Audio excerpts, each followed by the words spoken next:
assemble Gnimble. So this is a Gnome News is Good News tutorial from Imagine Landscapes, and we are going to go over attaching all of the body parts. Now, you had a choice between a long beard and a short beard, and it is now, if you've made both, time to complete your final choosing and decide what you're going to do. You've got your long beard, you've got your short beard. I'm lucky in that I'm making two versions of Gnimble, so I'm going to do both. Let's start with the short beard. So that's the one I will demonstrate. The technique is going to be the same. So we're going to thread the needle, and to thread the needle I always place the eye of the needle really close and just gently push through by opening my thumb and finger, and it just pops right through. All right, so we had a back point where we grafted somewhere in here. This is probably my graft line, and then we placed the curve sort of clockwise, a quarter turn from that. Now, if you want to change things up, if you like any angle more than any other, you feel free. If you want Gnimble to go like this, that's fine. Just be aware that we will, as planned, be using one of the arms to reach from here up to the hat. So if you change this dramatically so that the hat, let's say, is going back at an angle with the curve, your arm will not be able to reach that and still look like a comfortable arm. So just think about that and maybe watch the whole video to the end. But there's lots of scope for fun here with Gnimble. Okay, so I've got my yarn needle. I've got figured out roughly where I want the beard. I'm going to hold it in place with my thumb and push the brim up. And now we're going to secure the corner of the beard by going under two legs of a stitch, or sort of figuring out some way to do this. If you're using the brim, you will have two legs of the color 2 contrast, or you can go into the body and then you would have sort of more like two ladders. So kind of make a choice. There is no wrong way to do this. The brim would be a more secure way if you're making this a toy, just based on how it's feeling under my needle. The body fabric feels like it has more stretch than this picked up line here, where we not only picked up but then also did the welt, knitting two together right above this. This feels very sturdy and this feels a bit stretchier. All right, so once we've gone under the body fabric and then through the corner once or twice, 3 or 4 times if it's going to be a toy, you really want the corners of the beards to be very securely attached if it's a toy. We are now just going to go up and over a garter ridge and then come under a garter ridge, over a garter ridge, under a garter ridge. And you can do it like I've done it, where it's kind of a running needle movement, or you can go more carefully one by one. Just as you're going, either way, make sure you're not sort of drifting off and letting the beard come down. Just kind of keep the tension even there. So under and over. Then we need to attach the corner securely again. So if you just come up through the corner, so now I go down through the body fabric, come up through the corner. We'll do that a couple times. The higher we attach this, the more likely the brim is to cover any sloppy stitching. So just be aware that that's one of the things that the brim is doing, is it's kind of covering up the edge of the beard and the transition here. So once you've gone through a couple times, just go down through the beard, kind of come up somewhere underneath. You can either travel through the body or through the beard, and then we can make a quick knot, go under some of the beard. Depending on how you want to do this, you could just weave the end in and trim it, or you could knot it. I'm going to knot it, which you should do if it's a toy. Then you want to go through the loop that you make. Go through it twice, once, twice. Now pull on this end while pushing on the knot, and just nudge the knot closer and closer, tighter and tighter. And then you can just push it through the body, coming out anywhere, either in the body or the hat.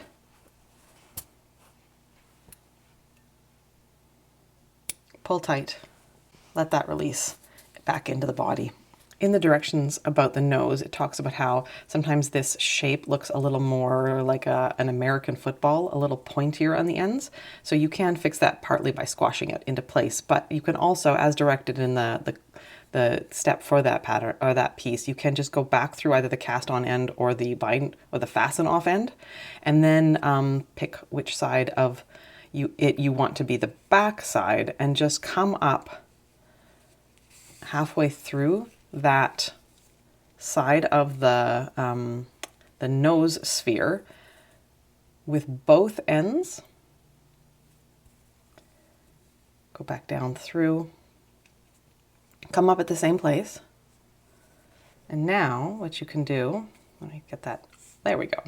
Now what you can do is if you pull on both of those ends, it will pull it into a sphere, taking those sort of pointy bits and snugging them down. Then just tie that so that that position is preserved. Tie both ends, and then make one of the ends disappear inside the nose. So we'll just make this one go through. If you want to do it that way, you can also leave both ends, then put both ends through the beard and tie under the beard, if that's something you'd like to do. All right, so I've said I'm going to make this disappear, so I will do that. Let's cut that nice and tight. That end is now gone in the nose. And then we need to attach it using the leftover end.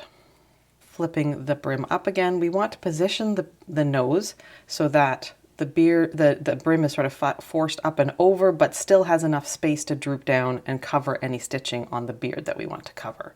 So it's a bit of a guessing, not a guessing game, it's a bit of an art, kind of try things out, figure out where you want it. Once you know, you're going to need to secure the nose on, and it's a little tricky with Gnimble to show with an overhead camera, so I will do my best. So what you need to do is you already have the nose end and the beard attached, so we're going to attach the nose to the beard.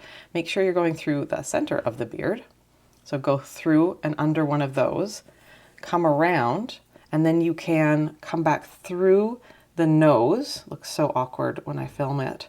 But what I've done now is I've gone in a full circle with my thread. So we started here, went through, now we're coming back this direction. And that circle with the thread tightens up nicely. So now I'm going to do that again. I'm going to go a little higher on the beard, and I'm even going to go through the body here. All right, so I've gone a little higher. So now I will go a little higher on the nose than my first stitch there. And all the while I'm holding it in place with my other thumb. And now we're gonna release it and tighten it to see if that's actually where we want it. And that's looking good to me. So what I can do now is I can attach it one more time up here, let's say, just to be sure. So through the beard, through the body, or through the nose. And now I'm gonna insert my needle into the nose and actually lift the nose up and come down at the bottom. And then we can have attached sort of like middle, top, and now bottom. So now I'm going to lift the nose up. I'm going to go through the body and beard.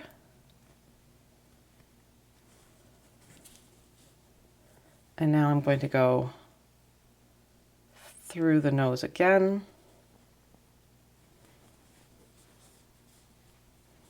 If this was a toy, I would do that a couple more times at each point. Maybe if my end isn't long enough, I might even rejoin a new end. It's a lot of weight for that nose to bear. Now you can either tie a knot and make it disappear through the nose, or you can go under the beard again and do the same sort of knot that we did when we were dealing with the beard end. If it's a toy, make a knot. If it's a decoration, just slide that yarn through. Don't worry about knotting it off. The grabbiness of the wool and the inner stuffing will make it just fine. All right, so there's my little face looking adorable. Gnimble, you are a charmer. All right, next up is arms. And the arms have some artistic vibes going on to how we place those. One of your arms will still have an end on it from the cast on. That arm is going to be the arm we place at the side where the curve of the hat is. If you're not wanting to do the look of having the arm kind of come up and grab the hat, that's fine. You can just leave it. I've also included instructions for how to make a fork tassel, which is just a way of making a very small tassel using a fork rather than having to find or make some kind of small tassel thing. Last option is to knit something, like re-knit the nose, either in one of your stripe colors or the hat color or something, and actually put a full like bauble dangling from there. Or you can do a tassel or a bauble and still hold it. There's lots of scope here for fun. If your icord is looking a little open and gapey, remember the best way to redistribute uneven tension on icord is just to roll it like you're making a Play-Doh snake. And that just redistributes tension that's loose somewhere and just sort of flows it across the other stitches and just does a marvelous job. That's how icord is blocked, in my opinion, just with your palms. If you are doing the hat holding, obviously we don't necessarily want we often place the arms right up next to the beard. Since gnomes don't have shoulders, this is one of the ways of kind of tricking our eyes into feeling like the gnomes are proportioned okay. But for this one, we probably want the arm to be a little farther back so that it comes up sort of more in line with the hat there. If we were to do it like this, he's kind of reaching behind himself and that looks really uncomfortable, like it would hurt his shoulder. So sometimes with the position of pieces, we almost are using like psychology to make things feel like, oh yeah, that is a choice a normal person would make and it wouldn't hurt them, or it looks like a good silhouette. Our brain sort of accepts it as logical, and that's why placement happens the way it does.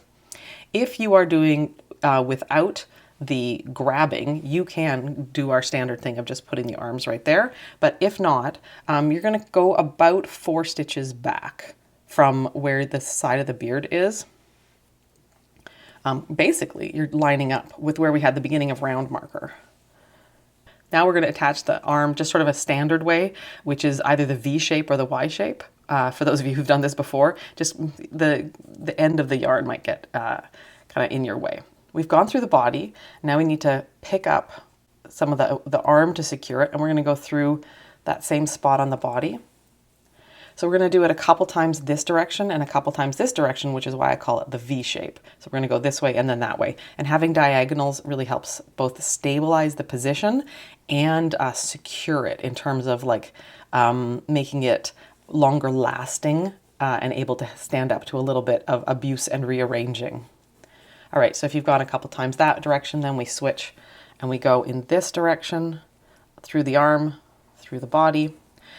Again, more times for toys, fewer times for decorations. If it is a toy, you will not just be doing the V, you will now put your needle underneath the arm, hold the arm up and come down here. And in addition to that V shape that we had up here, we are now going to add a Y because if the gnome is carried by the arm, it's very vulnerable to tearing. So now we're just going to go and we're going to go through under a stitch, under the arm, or through the arm. So through the body, through the arm. Again, do this 3 or 4 times if you're doing this for securing it as a toy. Then you would tie a knot the same way we tied a knot before, by making a loop. If you're making a decoration, you can just slide it. You can slide it through the body, or you can slide it up the arm. Sliding the yarn up the arm stiffens the arm a little bit and acts a little bit like stuffing. So depending on what you think your arm wants or needs, or whether you want to slide it up the icord, is up to you. You can go into the body, like I said. There's that right there. Okay, so most of you will know how to attach the arm up there, but getting this up here is going to be a little more interesting because this color is not the same as this color. So we're going to have to be careful about not sewing this on in a way that makes it look like we can see the yarn. So depending on what you want to do, you can kind of play around with, hopefully you heeded my advice and didn't overstuff the hat. That is one of the important things, so that you can bend it around a little bit. We do have a bit of an icord thing here, so you might want to have that icord bend Then attach the arm sort of at that curve, and then it will look like he's grabbing it and the hat's whooshing off to the side. You can also have him grab down here, so it looks like he's tugging on the hat and it's going there. I have done mine all at the bottom of the hat so far, so I'm gonna go and I'm gonna do the bend one just for fun on this one. But the method is gonna be the same.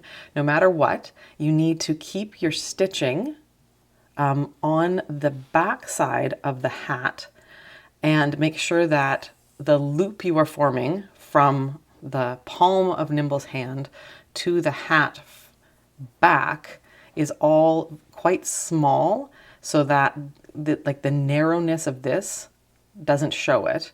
And so you're just going to kind of go through the arm, go through the hat a few times, stop before you've done too much and have a look. What do you think? Does that look good to you?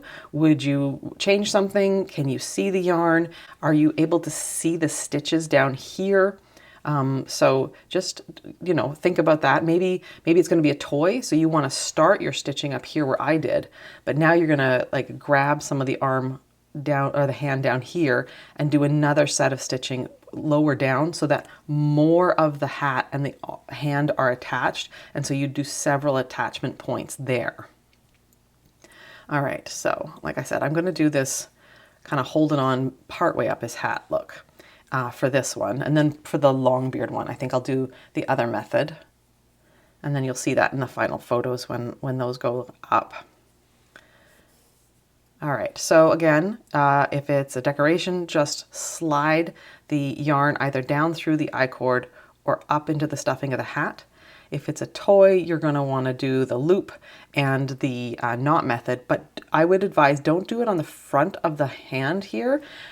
Bring the yarn around to the back where the knot will be hidden by the hat when you're looking at it from the front. So just kind of bring the yarn around. You could even go through the hand and then do the knot here. Get your loop, go through it twice. Tug on this end while nudging the knot tighter and tighter and smaller. Oh, that was a big knot. But like I said, you can pull it back into the knots always kind of can pull back into the surface of the fabric when you are weaving in the end. So I'm just going to put mine up through the hat. Not that short. I'm going to come up a little higher. There we go. All right. And now as I pull, that knot should pop back in. And things look pretty good. So yeah, depending on what you do with the hat, now the arm will look more or less curved. So just sort of keep that in mind when you're posing Gnimble. And then whatever choice you made with the right arm, I guess it's our right, his left, anyways, would be the same thing. So if you've got this one up next to the beard, this one also needs to be next to the beard. If this one is 4 or 5 stitches back, then this one also needs to be 4 or 5 stitches back, because that's how bodies work in nature most of the time. And so our brain will be more accepting of this. So attach that arm and then we'll go see each other when it's time to do the feet. Or do I mean shoes? Let's talk shoes. All right, so in the instructions, I tell you to put Gnimble down flat on your work surface for placing the shoes. That's clearly not going to work for our overhead camera demonstration. So just use your imagination that the Gnimble is sort of like this for placement so that we know where the curve is and how he wants to have his little shoes. We left both ends on the shoes so that you have more control over how you're attaching them. The shoes need to be fairly flat or they will be like very bulbous and look less like shoes. So if you need to, where you ran your yarn through that the last stitches, you can always kind of tug it back out and open those up again, and you can pull some of the stuffing out either with your yarn needle or with a crochet hook or something like that. But once you've got the thickness of your shoes the way you want, grab the top end, so not the end with the purl bumps, but the end at the other side of the shoe, and thread that on. And now before we go too much farther, we need to think about placement. So the shoes could look like this, and he would look like he's sitting. They could look like this, and like he's sitting and his feet are relaxed. If you wanted to, some of my testers really thought these looked like slippers, and they actually ended up putting them underneath so that it looked like he was wearing like that. I really like the idea that Gnimble is sitting down, kicking up his feet at the end of a day, you know, having some acorn tea or some cream of mushroom soup or something, and got his feet up, and he's enjoying a well-earned relaxation mode. So I'm going to do mine as written in the pattern, maybe even a little bit with the shoes in. I'm using the edges of the beard as sort of my center point. So where this little cast off, fasten off ring is, I'm sort of lining that up in terms of placement, and then from there I'll skew them in or keep them straight. By using the other landmarks of the gnome, it makes it a lot easier for our brain to think there's like harmony and symmetry and some cool things going on. So that's why using the beard edges here can be a really easy way to landmark your placement. I had you leave both ends, like I said, but we're going to start by attaching with the upper end. So just come back through your little circle of stitches and come down about halfway on the flat side without the purl bumps. That way we can basically do the same thing we did with the nose, where we're going to make some sort of circular stitches from the shoes to the body, shoes to the body, shoes to the body. I'm going to start about here and do some stitches, here some stitches, and then here some stitches. So I'll do 3 times. And then we've still got the end from the bottom that we can use to say, well, I want to change that placement a little bit, or I'm going to need to secure it a bit more. So that second end is sort of an optional end for either changing things, because you can, with the knitting, sort of still stretch things, or you can secure it further for, let's say, a toy. All right, so that's in line with my beard end, and now I'm going to kind of point it at my beard tip. Then I'm going to lift it up, and I'm going to, let's go this way. So I'm going under a bit of the body fabric. Then I'm going to go through, it is so hard to demonstrate this without blocking what I'm doing. So I'm going to go, like I said, kind of in a circular motion. So we're going round and round with our needle. There are other ways to do this. I'm just being very explicit about what I'm doing. You could go zigzag back and forth rather than going round and round, but I'm doing circles, so that's what I'm explaining. All right, so I've done 2 sort of half at that top point.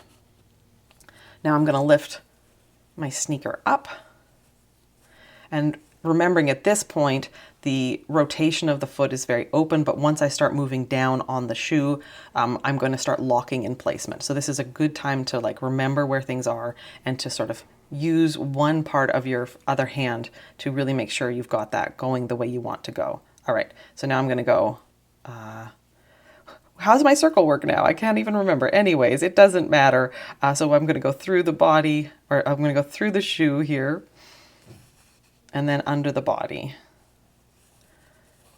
And then I can move down a little bit through the shoe, under the body, and remembering that because I want mine to be slanted, I'm sort of drifting to the side with my stitches.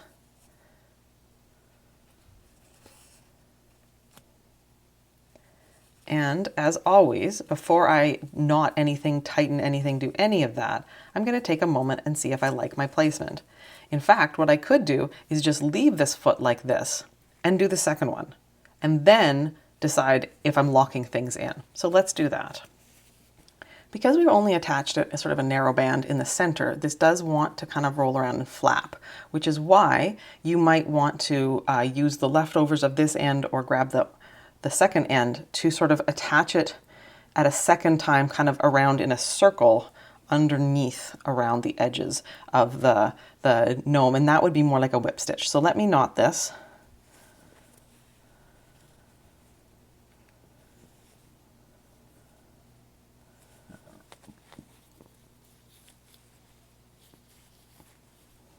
Tuck that away.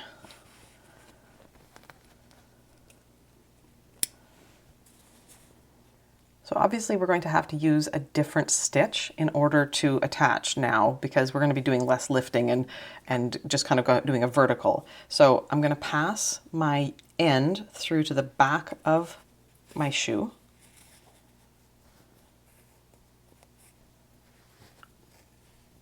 And now I'm going to do more of a whip stitch. So I'm going to pinch between both the shoe and the fabric, and I'm going to go through a little bit of the body, a little bit of the shoe, and then I'm going to move around. So I'm going to travel, and I'm going to go through a little bit of the body and a little bit of the shoe. And as I'm making those choices about where I'm putting my yarn and stuff, I'm making sure to keep it away from this, like this line here is sort of the halfway line. So we need to keep everything deeper so that the shoe conceals our stitching. So I'm just going to go here and then here.